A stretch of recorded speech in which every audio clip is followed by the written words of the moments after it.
प्राचीन काल में एक गरीब पुजारी हुआ करता था। उस पुजारी की मृत्यु के बाद उसकी विधवा पत्नी अपने भरण पोषण के लिए पुत्र को साथ लेकर भीख मांगती हुई शाम तक घर वापस आती थी। एक दिन उसकी मुलाकात विदर्भ देश के राजकुमार से हुई, जो कि अपने पिता की मृत्यु के बाद दर दर भटकने लगा था। उसकी यह हालत पुजारी की पत्नी से देखी नहीं गई। वह उस राजकुमार को अपने साथ अपने घर ले आई और पुत्र जैसा रखने लगी। एक दिन पुजारी की पत्नी अपने साथ दोनों पुत्रों को सांडिल्य ऋषि के आश्रम ले गई। कहा उसने ऋषि से शिवजी के प्रदोष व्रत की कथा एवं विधि सुनी तथा घर जाकर अब वह भी प्रदोष व्रत करने लगी। एक बार दोनों बालक वन में घूम रहे थे। उनमें से पुजारी का बेटा तो घर लौट गया, परंतु राजकुमार वन में ही रह गया। उस राजकुमार ने गंधर्व कन्याओं को क्रीड़ा करते हुए देखा तो उसने बात करने लगा। उस कन्या का नाम अंशुमति था। उस दिन वह राजकुमार घर देरी से लौटा। राजकुमार दूसरे दिन फिर से उसी जगह पहुंचा जहां अंशुमति अपने माता पिता से बात कर रही थी।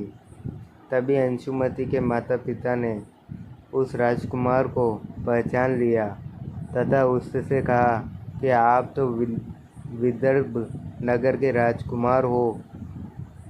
आपका नाम धर्मगुप्त है। अंशुमति के माता पिता को वह राजकुमार पसंद आया और उन्होंने कहा कि शिवजी की कृपा से हम अपनी पुत्री का विवाह आपसे करना चाहते हैं।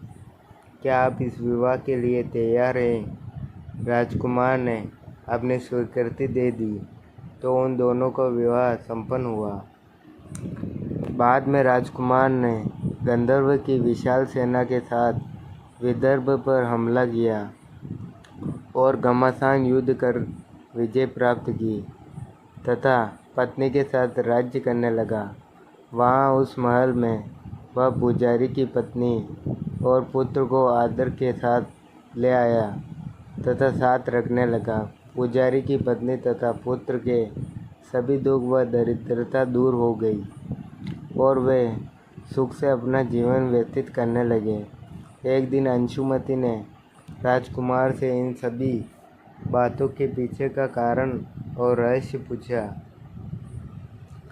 तब राजकुमार ने अंशुमति को अपने जीवन की पूरी बात बताई और साथ ही प्रदोष व्रत का महत्व और व्रत से प्राप्त फल से भी अवगत कराया। उसी दिन से प्रदोष व्रत की प्रतिष्ठा व महत्व बढ़ गया तथा मान्यता अनुसार लोग यह व्रत करने लगे।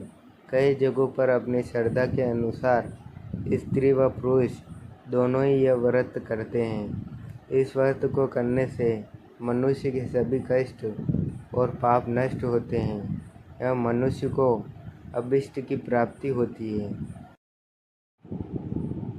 अगर आपको यह कहानी अच्छी लगी हो तो इस कहानी को आप ज़्यादा से ज़्यादा शेयर करें और चैनल को अगर आपने सब्सक्राइब नहीं किया हो तो चैनल को सब्सक्राइब ज़रूर कर लें और बेल आइकन को दबा दें। धन्यवाद।